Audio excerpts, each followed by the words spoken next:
Excel डेस्कचे GST invoice management system user friendly, simple आणि advance features असलेलं एक्सेलमधील अप्रतिम सॉफ्टवेअर खाली दिलेल्या लिंकवर क्लिक करून डाउनलोड करा.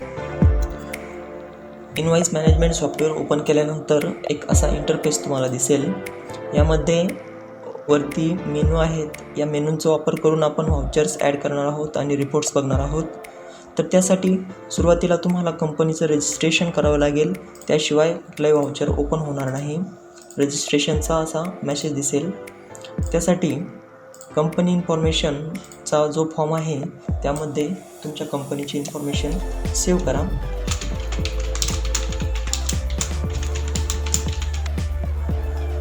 कंपनीचं नाव हे अगदी ॲक्युरेट टाकायचं आहे, कारण नाव एडिट करू शकत नाही.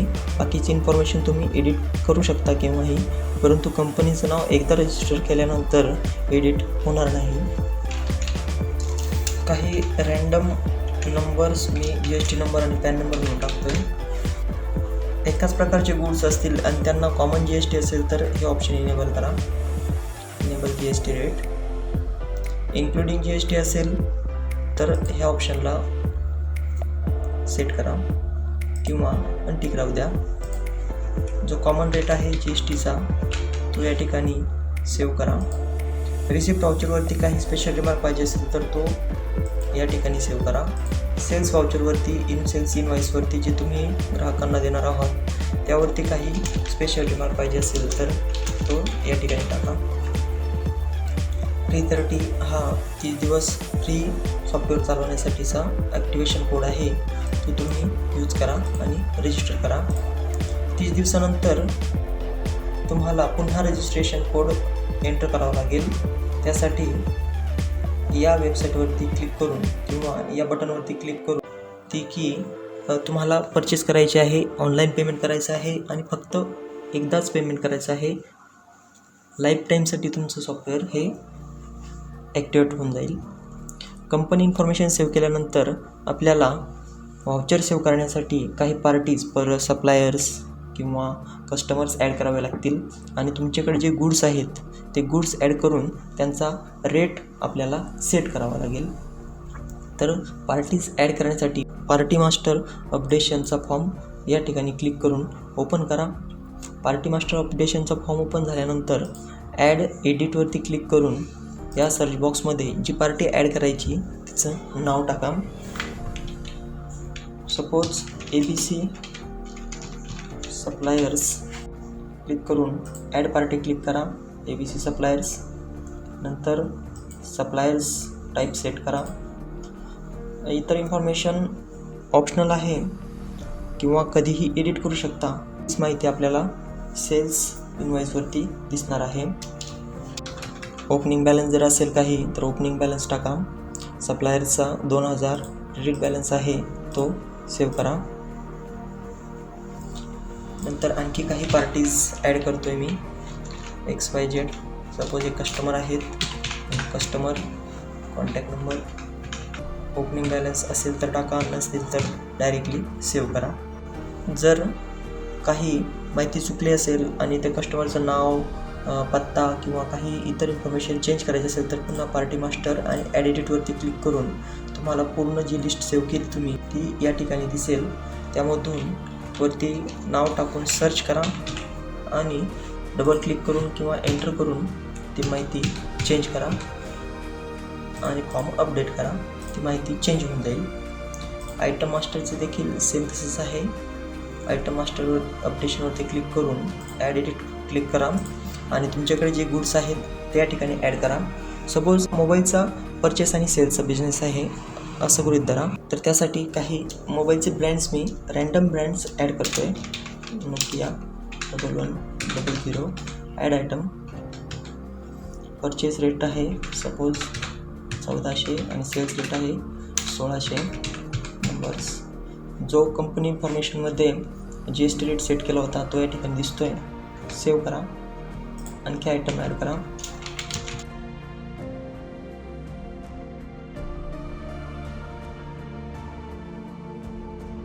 आता मी फक्त विवो नाव सेव्ह केलं आहे. मला ते एडिट करायचं आहे तर पुन्हा ॲड एडिट म्हणून मी या ठिकाणी विवोने सर्च करून याला एंटर करेल आणि विवोचं नाव ES1 हा ब्रँड आहे, तर तो मी या ठिकाणी सेव्ह करतो आहे आणि अपडेट करतो आहे. अशा प्रकारे आपण व्हाउचर ॲड करण्यासाठी सर्व लागणारी इन्फॉर्मेशन आपण सेट केली आहे. परचेस आणि सेलच्या व्हाउचरसाठी परचेस अँड सेल्स या मेनूवरती क्लिक करून व्हाउचर्स ॲड करू शकता. व्हाउचरची विंडो ओपन झाल्यानंतर ॲड न्यूवरती क्लिक केल्यावर वेगवेगळे व्हाउचरचे प्रकार ओपन होतील. तर सुरुवातीला आपण काही ओपनिंग स्टॉक ॲड करूयात. ओपनिंग स्टॉकमध्ये ॲड केल्यानंतर तुम्हाला डायरेक्ट या ठिकाणी कोडमध्ये आयटमचा कोड टाकायचा आहे, त्यानुसार समोर आयटम येणार आहे. जर कोड माहिती नसेल तर या आय बटनवरती क्लिक करून तुम्ही पूर्ण लिस्ट बघू शकता, जे जे आपण आयटम्स ॲड केले होते ते.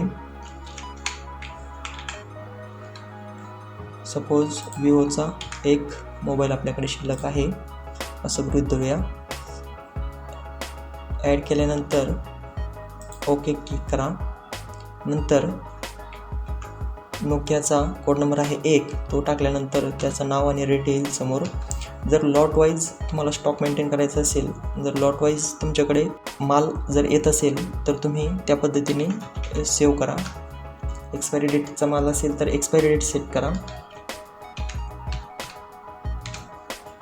अशा प्रकारे ओपनिंग स्टॉक आपण 2 ॲड केले आहेत. नंतर परचेस केलेला व्हाउचर आपण ॲड करूयात. परचेस व्हाउचर ॲड केल्यानंतर डेट तुम्ही बॅक डेटही घेऊ शकता. नंतर एंटर करा. या ठिकाणी जे कस्टमर आहे त्याचं नाव आपल्याला घ्यायचं आहे. कोड नंबर टाका किंवा ॲपवरती क्लिक करून फाइंड करा. पूर्ण जी लिस्ट सेव्ह केली आहे ती या ठिकाणी दिसेल. नंतर त्यावरती क्लिक करून किंवा एंटर करून ते नाव ऑटोमॅटिक अपीअर होईल. नंतर या ठिकाणी पुन्हा सेम प्रोसिजर कोड नंबर टाकून किंवा लिस्ट बघून तुम्ही आयटम सिलेक्ट करू शकता. लॉट नंबर टाकायचे असतील तर टाकू शकता. सपोज लॉट नंबर 102 आला आहे. एक्सपायरी डेट नाही. क्वांटिटी आहे 5 किंवा क्वांटिटी 1 करूया. आता 1400 रेट आहे. टॅक्सेबल अमाऊंट 1400, त्यावरती GST लागला आहे 84 रुपये, CGST लागला आहे 84 आणि टोटल अमाऊंट झाली 1568, म्हणजे एक्सक्लुडिंग GST आहे. जर तुम्हाला 1400 हा GST पकडून जर रेट पाहिजे असेल, म्हणजे तसं तुमच्याकडे खरेदी विक्री जर असेल तर त्यासाठी इन्क्लुडिंग GST वरती क्लिक केल्यानंतर तुमचा फायनल रेट हा 1400 राहील आणि 1400 मध्ये GST किती आहे तो ऑटोमॅटिकली बायफर्गेट होईल. तर तुमच्या कंपनीच्या नेचरवरती डिपेंड असेल की तुम्ही कस्टमरला एक्सक्लुडिंग GSTचं बिल देताय किंवा खरेदी करताय किंवा विक्री करताय. तर त्यासाठी व्हाउचर ॲड करत असताना इन्क्लुडिंग GST किंवा एक्सक्लुडिंग GST हे ऑप्शन इनेबल किंवा डिसेबल करायचं आहे. तर मी एक्सक्लुडिंग GST ठेवतो आहे सध्या आणि व्हाउचर ॲड करतो आहे. जर इंटरस्टेट सेल जर असेल किंवा परचेस असेल तर या ठिकाणी फॉर इंटरस्टेट इनव्हॉइस या ठिकाणी क्लिक केल्यानंतर IGST वरती डायरेक्टली अप्लाय होईल. तर आपला इंटरस्टेट नाही म्हणून मी ते ऑप्शन ऑफ ठेवतो आहे, अनटिक ठेवतो आहे आणि व्हाउचर ॲड करतो आहे. परंतु व्हाउचर ॲड करतानाच सुरुवातीलाच तुम्हाला ही प्रोसिजर करायची आहे. व्हाउचर ॲड केलं आहे. तर आणखी यामध्ये तुम्ही मल्टिपल आयटम्स ॲड करू शकता. सपोज सॅमसंगचे 2 मोबाईल ॲड करा आणि 3 नंबर विवोचे 5 मोबाईल ॲड करा. व्हाउचर ॲड करत असताना जर तुमच्याकडून काही चुकीचं सेव्ह झालं तर त्यावरती त्या आयटमवरती क्लिक करून एडिटवरती क्लिक करून तो आयटम वरती दिसेल, त्यामध्ये हवा तो बदल करून तुम्ही व्हाउचर सेव्ह करू शकता. अपडेट केला आहे किंवा तुम्हाला जर तो काढून टाकायचं असेल तर या ठिकाणी डिलीट ऑप्शनचा यूज करून तो आयटम या लिस्टमधून डिलीट करू शकता. हा एकच व्हाउचरमधील 3 आयटम आहेत. असे जवळजवळ 200 पर्यंत आयटम तुम्ही एकाच व्हाउचरमध्ये सेव्ह करू शकता. नंतर काही ऑदर चार्जेस असेल तर ते या ठिकाणी ॲड करा आणि काही डिस्काउंट तुम्हाला मिळालेले असेल तर तो या ठिकाणाहून लेस करा. स्पेशल रिमार्क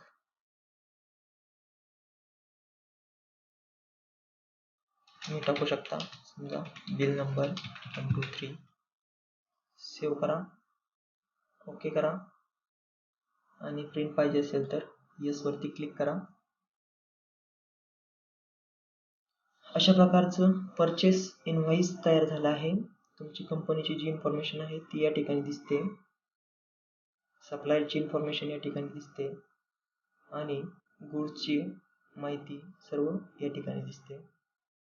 जर तुम्हाला या ठिकाणी लॉट नंबर जर हाईड करायचे असेल तर तसंही ऑप्शन व्हाउचर प्रिंट करण्याच्या अगोदर तुम्ही सेट करू शकता.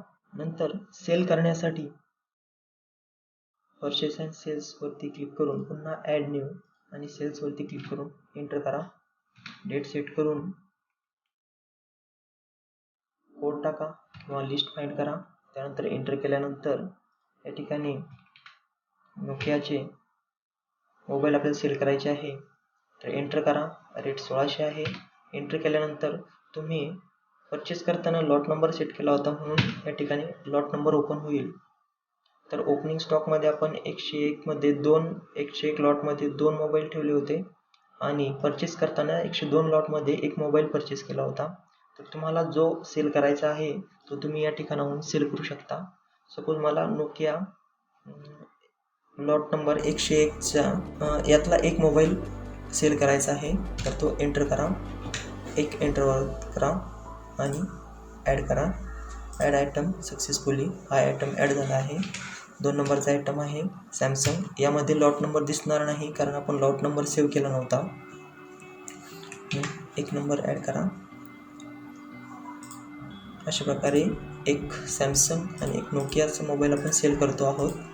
त्यामध्ये राऊंड करून डिस्काउंट 92 रुपये दिला आहे. 24,100चं बिल झालं आहे. जो रिमार्क आपण सेट केला होता विजिट अगेनचा तो या ठिकाणी दिसतोय. व्हाउचर सेव्ह करा, ओके करा आणि प्रिंट करा. अशा प्रकारे व्हाउचर हे प्रिंट होईल. व्हाउचरमध्ये काही बदल करायचे असतील तर तुम्ही व्हाउचर नंबर बघून तो चेक करू शकता.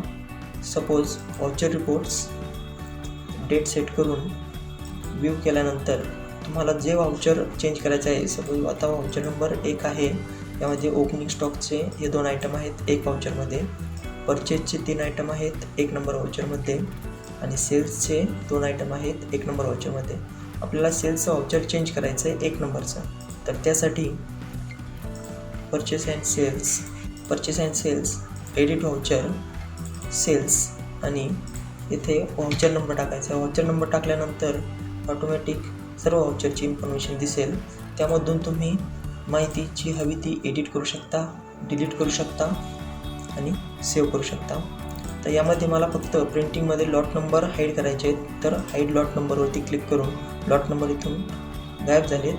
पुन्हा पाहिजे असेल तर पुन्हा अनटिक करा. तर मला हाईड करायचे आहेत.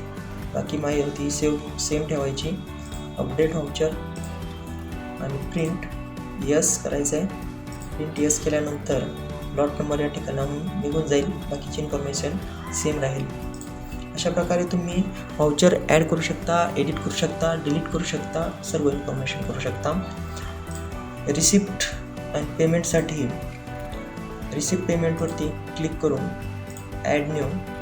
जर पेमेंट करायचं असेल तर पेमेंटवरती क्लिक करा, एंटर करा, डेट सेट करा आणि या लिस्टमधून कोणाला पेमेंट करायचं आहे तर यांचा ABC सप्लायर्स आहे त्यांच्यावर क्लिक करून या ठिकाणी लेजर बॅलन्स दिसतोय 1,06,600. तर आपण पेमेंट करतोय 1,00,000 कॅशमध्ये. तसं सेव्ह करा, एंटर करा, प्रिंट व्हाउचर येस. हे पेमेंट व्हाउचर तयार झालं आहे. क्लोज करा आता जर काही रिसिप्ट आले असेल तर पुन्हा रिसिप्टमध्ये ॲड करून या कस्टमरकडून 24,100चा त्यांचा बॅलन्स आहे तो पूर्ण आपल्याला मिळाला आहे. तो मिळाला आहे बँक थ्रू. तर सेव्ह करा. इतर माहिती तुम्ही बँक नेम आणि इतर माहिती सेव्ह करू शकता. ओके करून येस करा. प्रिंट येस केल्यानंतर अशी पावती तुम्ही तुमच्या कस्टमरला देऊ शकता. अशा प्रकारचे सिंपल इनव्हॉइस आणि रिसिप्ट जनरेटर आहे. तर आपल्याला प्रत्येक पार्टीचा लेजर चेक करायचा असेल तर पार्टी लेजर रिपोर्ट्सवरती क्लिक केल्यानंतर वरती डेट सेट करून येथे त्यांचा कोड नंबर टाका किंवा लिस्ट फाइंड करून एंटर करा. तर त्यांचा सर्व लेजर रिपोर्ट तुम्हाला दिसेल. ओपनिंग बॅलन्स आहे 2,000, परचेस आहे 1,04,600, पेमेंट केलं होतं 1,00,000 आणि बॅलन्स आहे 6,600. क्रेडिट बॅलन्स म्हणजे पेबल अमाऊंट आहे 6,600. तर परचेसमध्ये काय काय परचेस केलं होतं हे जर बघायचं असेल तर यावरती डबल क्लिक किंवा एंटर करून तुम्ही ते पर्टिक्युलर व्हाउचर या ठिकाणी फक्त व्ह्यू करू शकता. जर एडिट करायचं असेल तर तुम्हाला व्हाउचर नंबर बघून आणि परचेस अँड सेल्समध्ये जाऊन तुम्हाला ते एडिट करता येईल. अशाच प्रकारे तुम्ही बॅलन्सची लिस्ट बघू शकता. सर्व बॅलन्स बघायचे असतील तर या ठिकाणी बॅलन्स लिस्टवरती क्लिक करून व्ह्यू करा. तर जे कस्टमरचे किंवा सप्लायरचे ऑल कंबाईन बॅलन्स या ठिकाणी दिसतील. त्यामध्ये फिल्टर अप्लाय करायचं असेल तर फक्त कस्टमरचे बघायचे असेल तर कस्टमर तुम्ही बघू शकता किंवा सप्लायरचे बघायचे असेल तर सप्लायरचे बघू शकता. प्रिंट द्यायची असेल तर प्रिंट ऑप्शनवरती क्लिक करू शकता. नंतर रिसिप्ट पेमेंटचा कॅश आणि बँकचा स्पेशल रिपोर्ट बघायचा असेल तर रिसिप्ट पेमेंटवरती क्लिक करून इथे रिसिप्ट आणि व्ह्यू केल्यानंतर ऑल रिपोर्ट दिसेल. यामध्ये पुन्हा फिल्टर अप्लाय करू शकता कॅश आणि बँकचं. तर आपण जास्त वाउचर सेव्ह केलं नाही त्यामुळं रिपोर्ट दिसणार नाही, परंतु तुम्ही पूर्ण रिपोर्ट्स ॲड करून फिल्टर लावून रिपोर्ट व्ह्यू करून प्रिंट करू शकता. स्टॉक रिपोर्टमध्ये कंप्लीट स्टॉक रिपोर्ट या ठिकाणी दिसेल. ओपनिंग किती होतं आहे, परचेस किती झाले, सेल किती झाले, क्लोजिंग बॅलन्स किती आहे आणि एक्सपायरी डेट काय आहे. जी परचेस क्वांटिटी आहे ती परचेस रिटर्न मायनस करून या ठिकाणी दिसेल. नंतर क्लोजिंग स्टॉकवरती क्लिक केल्यानंतर जो स्टॉक अवेलेबल आहे तो या ठिकाणी दिसेल त्यांच्या व्हॅल्यूसहित आणि GST रेटसहित. आउट ऑफ स्टॉकमध्ये जो स्टॉक शिल्लक नाही त्याची लिस्ट या ठिकाणी दिसेल, परंतु आपल्याकडे सर्व स्टॉक उपलब्ध आहे म्हणून एकही आउट ऑफ स्टॉक दिसत नाही. एक्सपायरी डेट जर टाकली तर एक्सपायर झालेला आयटम या ठिकाणी दिसेल आणि लॉट वाईज स्टॉकमध्ये कोणकोणत्या आयटमचा कोणकोणता लॉट शिल्लक आहे तो या ठिकाणी दिसेल. तर नोकियाचे आपण लॉट ॲड केले होते 101 आणि 102. तर त्यामध्ये 2 आयटमपैकी एक आयटम सेल केला होता, तर या ठिकाणी एक आयटम शिल्लक दिसतोय. अशा प्रकारे लॉट वाईज स्टॉक मेंटेन करून एक्सपायरी डेट तुम्ही सर्व इन्व्हेंटरी, परचेस, सेल्स आणि रिसिप्ट पेमेंट मॅनेज करू शकता. सर्व रिपोर्ट्स तुम्ही बघू शकता. डेट वाईज त्यांची प्रिंट देखील करू शकता. आणि सगळ्यात शेवटी आहे समरीवरती क्लिक करून सिलेक्टेड पिरियडचा टोटल परचेस रिटर्न आणि नेट परचेस, सेल्सची सेम तशीच माहिती आणि एक रॅन्डम ग्रॉस प्रॉफिट या ठिकाणी कॅल्क्युलेट केलेला आहे सिस्टीमने. कधीकधी क्लोजिंग स्टॉक हा GST रेटच्या इन्क्लुडिंग आणि एक्सक्लुडिंग फॅक्टरमुळे कमी जास्त होऊ शकतो. जर क्लोजिंग स्टॉक तुमच्याकडे ॲक्युरेट असेल तर तो या ठिकाणाहून तुम्ही रिपोर्ट व्ह्यू करताना चेंज करून बघू शकता. सपोज 1,05,000 जर स्टॉक असेल तर हा स्टॉक चेंज झाला आहे क्लोजिंग स्टॉक आणि त्याप्रमाणे प्रॉफिट अँड लॉस कॅल्क्युलेट झाला आहे. पुन्हा पूर्ववत स्थितीमध्ये आणण्यासाठी ही माहिती डिलीट करा. सिस्टीमप्रमाणे 1,01,696 असा स्टॉक दिसतोय, प्रॉफिट दिसतोय. आणि GSTचा टोटल कॅल्क्युलेशन या ठिकाणी दिसतं आहे. तुम्हाला जी एस टीचा इंडिव्हिज्युअल रिपोर्ट जर बघायचा असेल तर व्हाउचर रिपोर्ट्समध्ये परचेसवरती क्लिक करून व्ह्यू करू शकता. तर परचेसचा जो जी एस टी आहे तो या ठिकाणी bill amount, G S T, C G S T, I G S T आणि टोटल अमाऊंट या ठिकाणी बघू शकता. परचेस रिटर्न ऑटोमॅटिकली या ठिकाणाहून मायनस होतील. अशा प्रकारे सर्व स्टॉक आणि इन्व्हेंटरी रिपोर्टिंग सर्व तुम्हाला या एका सॉफ्टवेअरमध्ये मिळणार आहे. तर अवश्य एक मंथ ट्रायल डाउनलोड करा आणि त्यानंतर लाईफ टाईमसाठी वन टाईम पेमेंट करून यूज करा. धन्यवाद.